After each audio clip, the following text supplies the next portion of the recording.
here? What is he doing there? What's Marcus doing there? Why is he in studio? Well, great TV. Why you there? Success. Success. That's You're why I'm here. speaking his language now, Marcus. Thank you, sir.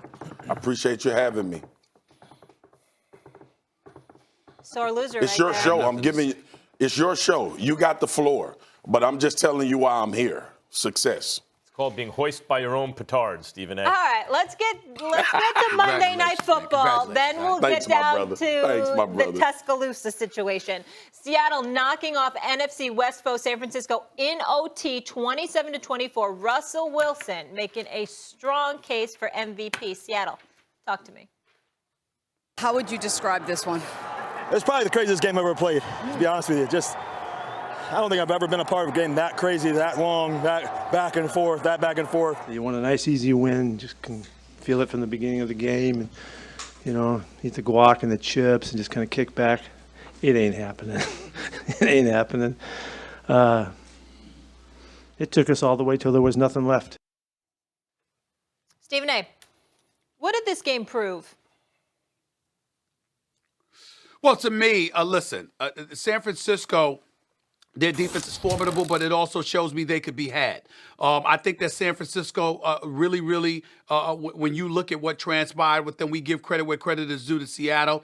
Russell Wilson threw that interception. Obviously, you put San Francisco in a position to win this game.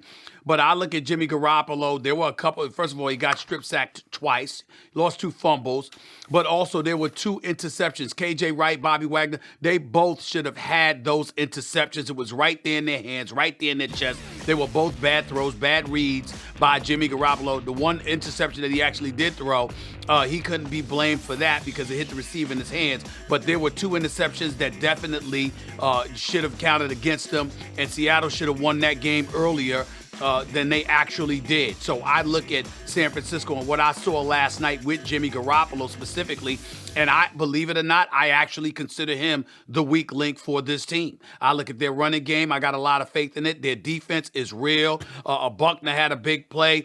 Nick Bosa played lights out. On the Seattle side, I can't say enough about Jadeveon Clowney. I've never seen Jadeveon Clowney play that way. He was absolutely sensational last night. But in the end, in terms of what I peel from this game, what I take away from it, guys, I take away from the fact that Jimmy Garoppolo, the $137 million man, he happens to be the weak link for this particular team because their defense is real, it's big time, it's legit. Offensively, they have some question marks. I don't think it's at the receiver spot. I don't think it's at the tight end spot. I don't think it's at the running back spot. I think it's at the quarterback spot. That's what I peeled from it. Last night's game proved that the San Francisco 49ers are the best team in the world. That's what it proved in the loss. Now, I predicted they would lose this game. It was a game I felt could have gone either way. I was on the fence for a while, but in the end I thought Niners aren't going to go undefeated. And Russell Wilson is having an MVP year, and when it comes down to it, he'll make the play that wins the game. And in fact, that's what happened. But in order to get there, and I know they're at home, Stephen A., who's the best tight end in football? Travis Kelce, but this kid Kittle's got something to say about that once he gets back sure, out. By the way, he sure does. I agree with you. Travis Kelce's won, but Kittle's coming for the throne. Didn't have Kittle. Then you didn't have Sanders. And receivers were dropping balls all over the place. In fact, the so-called interception he threw was in the receiver's hands. That's not on Garoppolo. Look, the Niners, without their best pass catcher, without their second best pass catcher, with guys dropping balls all over the place, still should have won the game. The field goal kicker should have hit that field goal. That's a very makeable, and he didn't come close. He never had a real shot on it, as it turns out. And even with all that, it takes Russell Wilson heroics in overtime to beat them. What that tells me, that the Niners' defense is ferocious. We know it. Garoppolo played well enough to win most games, just not against the MVP. Down weapons in overtime. If you're going to lose a home game, that's how you lose it to one of the hottest teams in the NFL, led by an MVP with, let's face it, a bunch of bad breaks. They should have won that game. They lost it. Hats off to the Seahawks and Russell Wilson. They did what I thought they would do. But the Niners proved last night they're the best team in the world. I watched the game last night, and on that interception, the ball was high. Can we all agree on that? That it was a high pass, which created an opportunity for the receiver to miss the ball and then make a play. I'm not saying receivers didn't drop the ball. Second thing is, what Stephen A. just mentioned about these interceptions that Jimmy Garoppolo was scared when he came out on the field in that possession.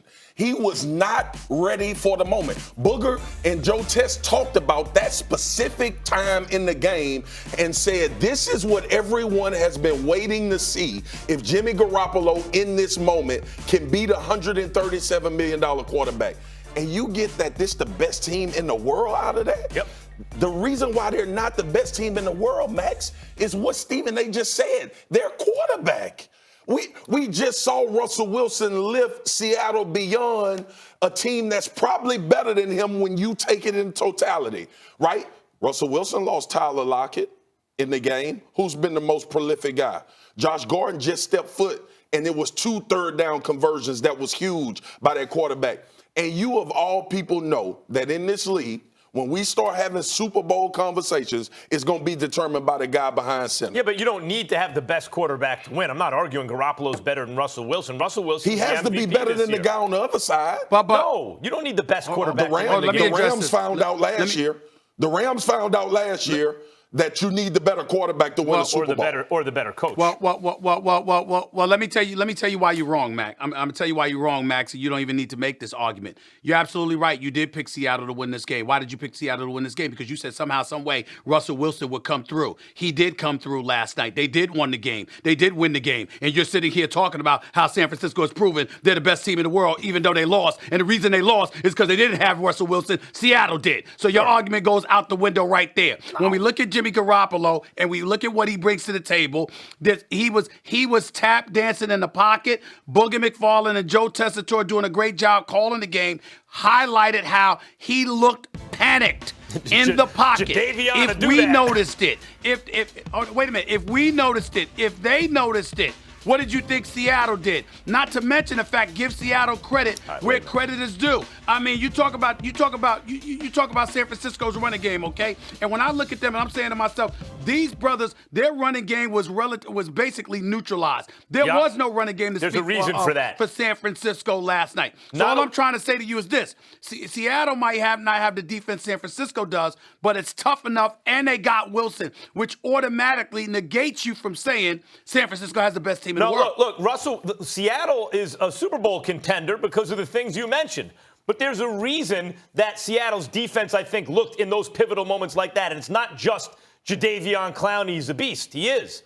It's that the offensive line for the San Francisco 49ers has been banged up. They're missing their tackles. They get their tackles back, but this is what happens with offensive lines at times. They're not in sync yet. So you have a just healthy offensive line not in sync against a defense that's playing well, led by a superstar So defender. you're making an excuse for Jimmy G. For a reason.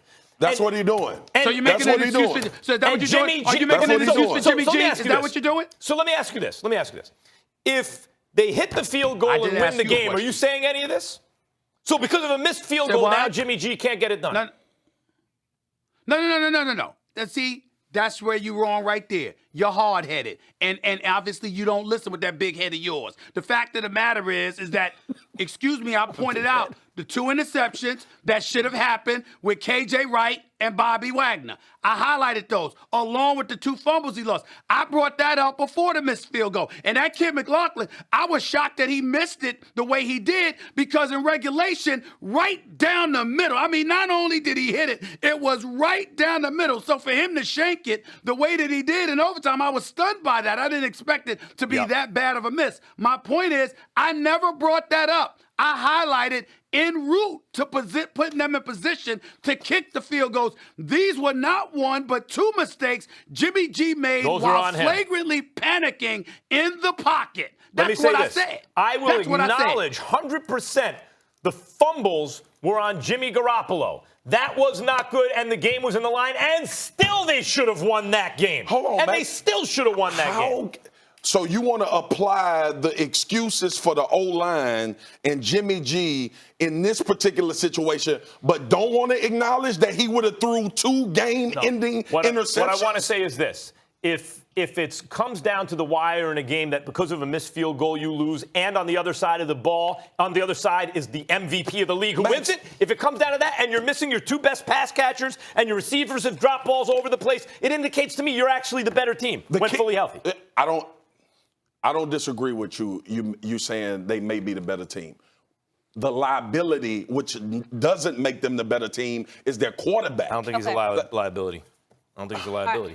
Right. Marcus, you're going to be with us most of the show, so don't lose it all. Seattle right held now. them to 3.2 yards a carry, and they couldn't win the game. All right. With their quarterback. I think the The thing Seahawks Molly, are one Molly, game I think behind the Niners. Yep, Stephen A., go ahead. He didn't have a long I think the thing that Max is missing is that Max is relying upon a body of work by Jimmy G in, dare I say, relatively meaningless NFL games. Not meaningless per se because regular season matters, but we haven't. This is the most pressurized game Jimmy G has played in.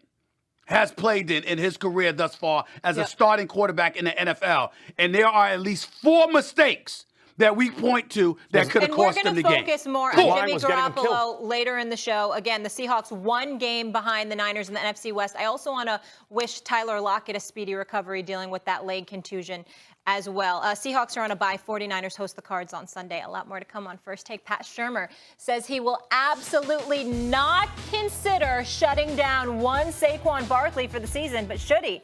You don't want to miss Max on the state of the New York Football Giants. Stephen A., what else you got? Just getting started today on First Take is Alabama.